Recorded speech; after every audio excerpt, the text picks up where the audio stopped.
नमस्कार, स्वागत है आप सभी का खबरें मध्य प्रदेश की। आप देख रहे हैं और आपके साथ मैं हूं पुनीत। शुरुआत कर रहे हैं 28 सीटों पर हो रहे विधानसभा उपचुनाव के लिए बीजेपी ने आज आखिरकार अपना संकल्प पत्र जारी कर दिया है और बीजेपी के तमाम बड़े नेताओं ने विधानसभा स्तर पर अलग अलग ये संकल्प पत्र जारी किए। बीजेपी ने अपने संकल्प पत्र में मुफ्त में कोरोना की वैक्सीन का भी वायदा कर दिया है। प्रदेश के लिए हमारे संकल्प शीर्षक के तहत किए गए इस वायदे में लिखा गया है कि प्रदेश सरकार कोरोना की विषम परिस्थितियों का मुकाबला कर रही है और यह वादा करती है कि प्रदेश की जनता को मुफ्त में कोरोना का वैक्सीन उपलब्ध कराया जाएगा। इसके अलावा संकल्प पत्र में स्थानीय मुद्दों को लेकर एक अलग से कॉलम बनाया गया है जिसमें स्थानीय विकास के मुद्दों का जिक्र किया गया है। इसमें लिखा गया है संकल्प पत्र में किसानों के लिए सरकार की ओर से उठाए गए कदमों और योजनाओं का भी जिक्र किया गया है। पूर्व मंत्री अजय बिश्नोई ने भी ग्वालियर और ग्वालियर पूर्व विधानसभा के लिए बीजेपी का संकल्प पत्र जारी किया। इस मौके पर बीजेपी के प्रत्याशी प्रद्युम्न सिंह तोमर और मुन्ना लाल गोयल मौजूद थे। बीजेपी के संकल्प पत्र के मुख्य पत्र पर सिंधिया की फोटो नहीं देखकर कांग्रेस ने बीजेपी को निशाने पर लिया और कहा कि जिसे बीजेपी ने चुनाव का मुख्य चेहरा बताया उस चेहरे को बीजेपी ने मुख्य पत्र से ही हटा दिया, गायब कर दिया।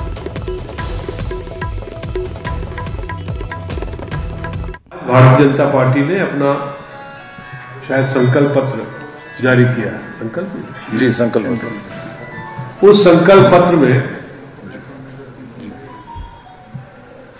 जिनका एक मुख्य चेहरा था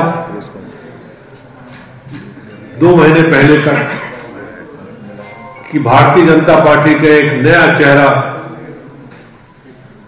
वही गायब। लेकिन मध्य प्रदेश के अंदर उन विधानसभाओं में जो विकास के जो मुद्दे हैं उन मुद्दों पर भारतीय जनता पार्टी के उन सभी कार्यकर्ताओं ने बैठकर कि इस क्षेत्र के विकास के लिए क्या आज आवश्यकता है और जो भारतीय जनता पार्टी ने इन 6 महीनों में किया है और उसके आधार पर आगे और क्या रणनीति विकास की बनेगी, वही सारे मुद्दे उसके अंदर हैं। चुनाव का संकल्प पत्र हमारे को सिर्फ पूरे मध्य प्रदेश के जो विकास है उसकी एक परिकल्पना प्रस्तुत की गई है। उसके साथ साथ प्रत्येक विधानसभा के अपने जो मुद्दे हैं उन मुद्दों को दर्शाता हुआ एक अलग अलग घोषणा पत्र हर एक विधानसभा के लिए आया है। हमारे जैसे ग्वालियर पूर्व के विधानसभा के जो हैं प्रद्युम्न तोमर जी का अपना अलग घोषणा पत्र है, मुन्ना लाल जी गोयल का अपना अलग घोषणा पत्र है। इसी प्रकार से 28 के 28 प्रत्याशियों के अलग अलग घोषणा पत्र आए हैं। जो आज संकल्प पत्र जारी किया है हमारे माननीय सांसद अजय हमारे विवेकानंद शेजवलकर जी, माननीय अजय बिश्नोई जी, और ये संकल्प पत्र हमारा है, ये देखिए। और इसमें हमने स्पष्ट किया है इस संकल्प पत्र में कि हम ये काम करेंगे, ये स्पष्ट है।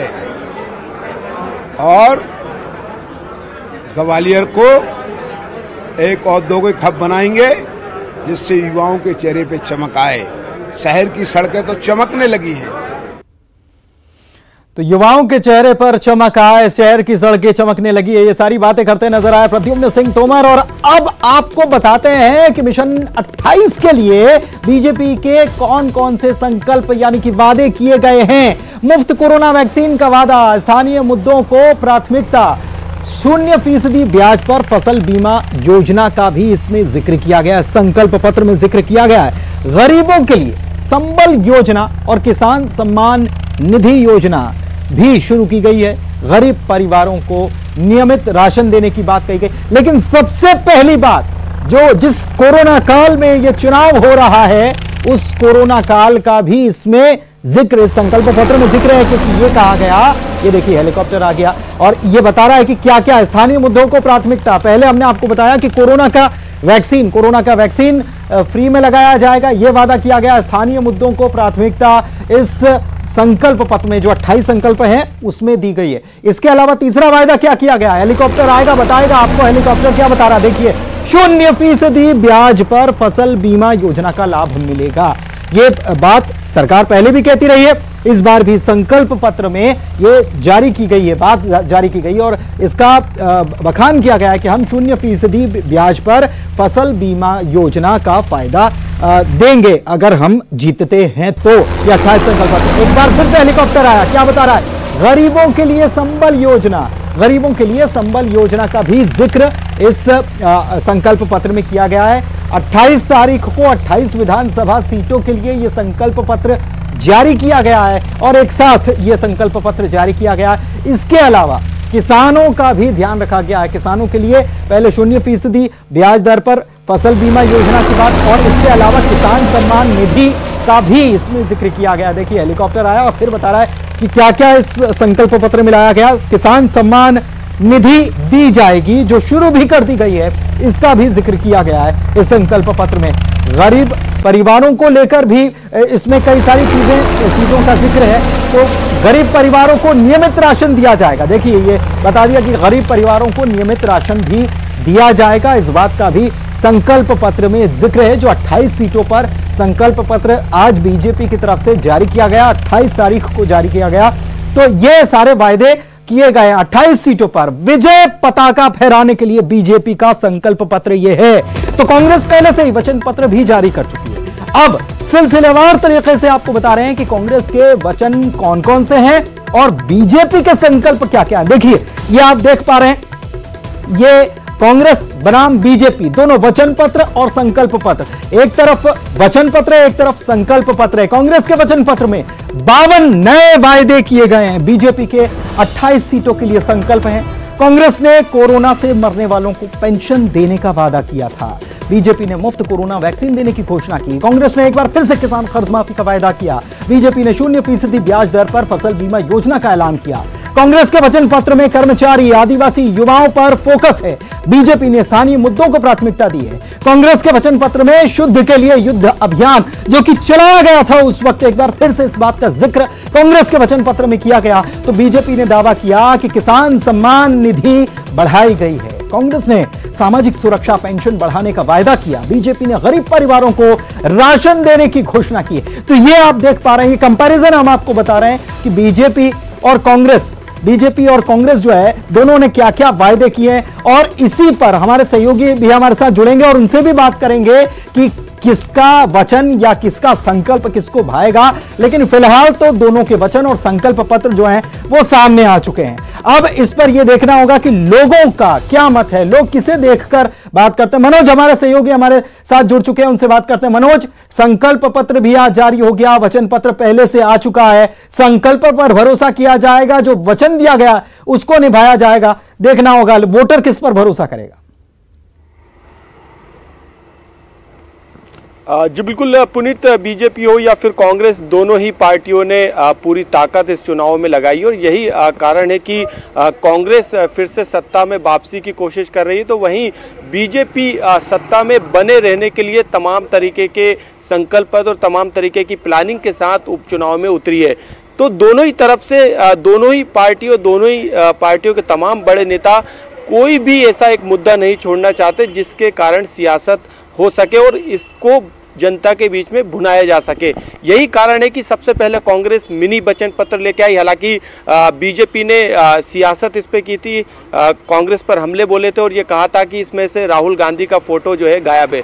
इसके बाद संकल्प पत्र की बारी आई। संकल्प पत्र में भी यही सिंधिया के फोटो को लेके जो है बात उठी और कांग्रेस ने तमाम तरीके के बयान दे के बीजेपी को घेरने की कोशिश की। लेकिन अब संकल्प पत्र के बाद अब कांग्रेस जो है आरोप पत्र लेके आई है और जो 7 महीने का जो कार्यकाल है, जो 17 घोटाले जो आरोप कांग्रेस की तरफ से लगाए गए हैं उसको लेके ये पूरा आरोप पत्र बीजेपी के खिलाफ लाया गया है। तो इस पूरे चुनाव में कोई भी मुद्दे को लेकर जो है पीछे हटने को तैयार नहीं है दोनों पार्टियों। यही कारण है कि कोई सा भी मुद्दा हो, चाहे आइटम वाले बयान को लेकर मुद्दा हो या फिर तमाम बयानबाजी बीजेपी की तरफ से आई उनको लेके मामला हो, तो लगातार दोनों ही पार्टी कोई भी मुद्दा नहीं छोड़ना चाहती। बिल्कुल, और संकल्प पत्र के साथ जैसे ही संकल्प पत्र बीजेपी लेकर आई वैसे ही कांग्रेस की पूरी तैयारी थी, हाथों हाथ आरोप पत्र भी जारी कर दिया। बहुत बहुत शुक्रिया मनोज आपका इस तमाम जानकारी के लिए। और चलिए आगे बढ़ते हैं। प्रचार के रण में बीजेपी के दिग्गजों के चुनावी दौरे भी जारी हैं। सीएम शिवराज से लेकर केंद्रीय मंत्री नरेंद्र सिंह तोमर और गृह मंत्री नरोत्तम मिश्रा की ताबड़तोड़ चुनावी सभाएं जारी हैं। लगातार सभाएं हो रही हैं। मुख्यमंत्री शिवराज सिंह चौहान तो तूफानी रूप से प्रचार कर रहे हैं। एक दिन में 3-3 जगहों पर सभाएं मुख्यमंत्री ले रहे हैं। केंद्रीय मंत्री नरेंद्र सिंह तोमर, गृह मंत्री मध्य प्रदेश के नरोत्तम मिश्रा, ये भी लगातार चुनावी सभाएं कर रहे हैं। और ये सब स्टार प्रचारकों की लिस्ट में शुमार हैं, तो अपने प्रत्याशियों के लिए वोट मांगते हुए नजर आ रहे हैं। इधर सीएम शिवराज के चुनावी दौरे जारी हैं। आज अनूपपुर में गए थे। चुनावी रैली के दौरान कांग्रेस नेताओं पर हमला किया। अपशब्दों का इस्तेमाल करने वाले कांग्रेस नेताओं को जमकर लपेटा, पलटवार किया। कहा कि मेरे लिए तरह तरह की भाषाएं इस्तेमाल कर रहे हैं। उन्होंने कहा कि मैं किसान का बेटा हूं और मध्य प्रदेश की धरती पर जन्मा हूं। वहीं रायसेन के सांची में भी सीएम ने प्रचार किया और बात मुद्दे की ये कि मुख्यमंत्री ने कहा कि मेरा जन्म तो मध्य प्रदेश में हुआ है। कमलनाथ कहां के, ये मुद्दा आने वाले दिनों में देखेंगे। और एक नेता है दिल्ली में बड़े जोश से, आपने पता नहीं सुना कि नहीं सुना, बोले वो कमीना है, कमीना। ये कांग्रेसी मुझे विश्लेषण दे रहे हैं, मैं कमीना हूं ये वो मुझे कह रहे हैं। ये उनके संस्कार और स्वभाव है। एक नेता कांग्रेस के कहते नंगे भूखे रहता है। हाँ, मैं इसी मध्य प्रदेश की धरती का हूं। मैं किसान परिवार में पैदा हुआ हूं। मैं कच्चे घर में जन्मा हूं। मैं पिछड़ों में पैदा हुआ हूं। मेरा घर भी सीहोर जिले के जैत में। मेरा नरा भाई गड़ा हुआ है। कमलनाथ, तुम्हारा नरा कहां गड़ा, ये तो बता दो तुम कहां के। मैं आपसे पूछना चाहता हूं बहनों, चौथी बार जो मुख्यमंत्री है उसको नालायक कहा जाए। छोड़ेंगे, ये विकास का चुनाव है और भाइयों, ये हमारे आत्मसम्मान का और हमारी इज्जत का भी चुनाव है। बोलो है कि नहीं? ये भी कांग्रेस से कुछ नहीं की हमारी इज्जत और आत्मसम्मान, ये बदला लेने का चुनाव है। और गुरुराम जी के सामने मैं कह रहा हूं, कोई संकोच मत करना। वैसे तो गुरुराम विनम्र है, आप सबकी दिन-रात सेवा करेंगे।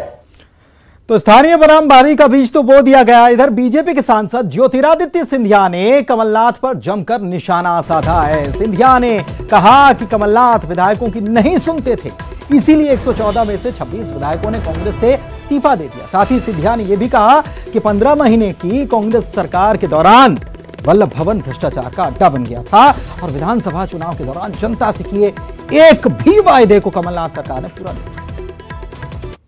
सरकार ऐसा है भारत में जिसमें 15 महीने 15 साल बाद आने के बाद 26 विधायक 114 में से बारंबार सीरीज में उस सरकार और उसके नेतृत्व से परेशान होकर, प्रताड़ित होकर जनता की आशा अभिलाषाओं पर पूर्ण रूप से खड़े ना उतर पाए कि वो सरकार को छोड़ के जनता के मैदान पे दोबारा चले जाएं।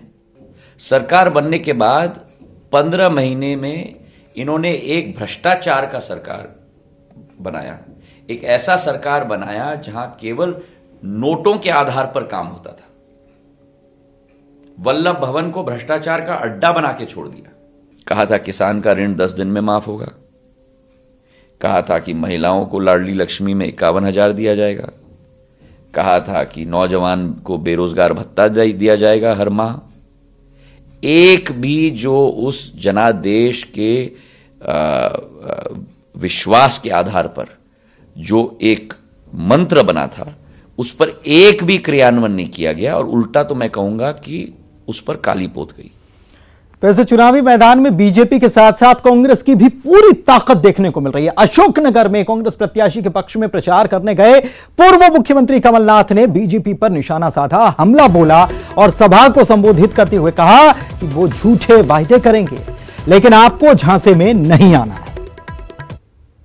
आप पर है ये लंबी चौड़ी बातें, ये झूठा प्रचार से आप सावधान रहना।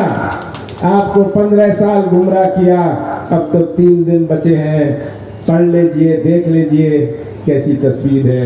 और मुझे पूरा यकीन है कि आप मुझे मौका देंगे फिर से एक नया इतिहास आपके जिले के लिए बनाने का। और अगर आपने फिर से धोखा दिया, आपने तो फिर से लोकसभा चुनाव में तो आपने गुलामी हासिल कर ली थी। वो गुलामी मत छोड़िएगा जो आपने हासिल करी थी लोकसभा चुनाव में। ये गुलामी कायम रखिएगा। ये गुलामी फिर से मत आने दीजिएगा, अपनी आजादी कायम रखिएगा।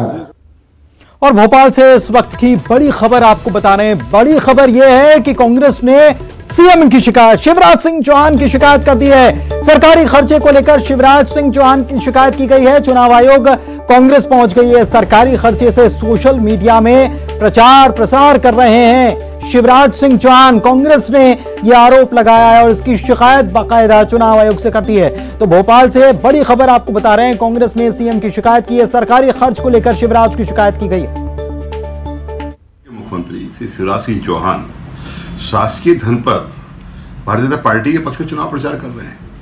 एक एसएफ कंपनी कंसल्टेंट है जो सोशल मीडिया का काम कर रहा है, जिससे कि वेतन लाखों रुपया जनसंपर्क विभाग द्वारा दिया जाता है। उनके ओएसडी से स्वतंत्र खरे जिनको वेतन शासन द्वारा दिया जाता है। इस सब के द्वारा शासकीय भवन नर्मदा भवन में इसका कार्यालय स्थापित किया गया है, जहां से मुख्यमंत्री के सारे कार्यक्रम भारतीय जनता पार्टी के चुनाव प्रचार के लिए भाषण, प्रचार के संबंध में अन्य सामग्रियां, उनकी जितनी भी सारी चीजें हैं वो वहां से सोशल मीडिया के माध्यम से की जा रही हैं और भारतीय जनता पार्टी के चुनाव प्रचार किया जा रहा है। माननीय मुख्यमंत्री शिवराज सिंह चौहान अपने पद का दुरुपयोग कर रहे हैं। उनके ओएसडी से स्वतंत्र दुबे जो स्वतंत्र खड़े हैं वो पद का दुरुपयोग कर रहे हैं। 1 लाख रुपए रोज से भी ज्यादा का खर्चा है जिसको उन्होंने स्वीकार किया है। ये खर्चा भारतीय जनता पार्टी को देना चाहिए, मुख्यमंत्री शिवराज सिंह चौहान को अपने व्यक्तिगत तौर पर बेयर करना चाहिए, उनको खजाने में जमा करना चाहिए।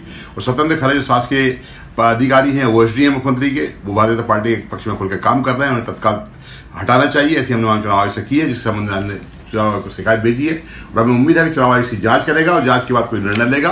निश्चित रूप से मुख्यमंत्री को प्रतिबंधित किया जाना चाहिए कि शासकीय खर्च पर भारतीय जनता पार्टी के चुनाव प्रचार। और यहां रुक रहे हैं एक छोटे से ब्रेक के लिए, जल्द लौटें।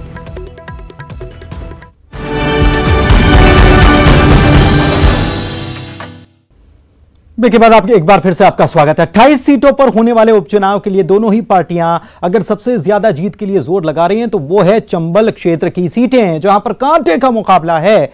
चंबल में प्रचार का जिम्मा भी कांग्रेस के स्टार प्रचारकों को सौंपा गया। इन्हीं स्टार प्रचारकों में शामिल हैं राजस्थान के पूर्व डिप्टी सीएम सचिन पायलट और आध्यात्मिक गुरु कांग्रेस नेता आचार्य प्रमोद कृष्णम, जिन्होंने आज ग्वालियर के डबरा सीट पर कांग्रेस प्रत्याशी सुरेश राजे के लिए चुनाव प्रचार किया। प्रचार के बाद दोनों कांग्रेस नेताओं की हेलीकॉप्टर की तस्वीरें सामने आई, जिसमें आध्यात्मिक और राजनीतिक आत्मीयता की झलक भी नजर आई।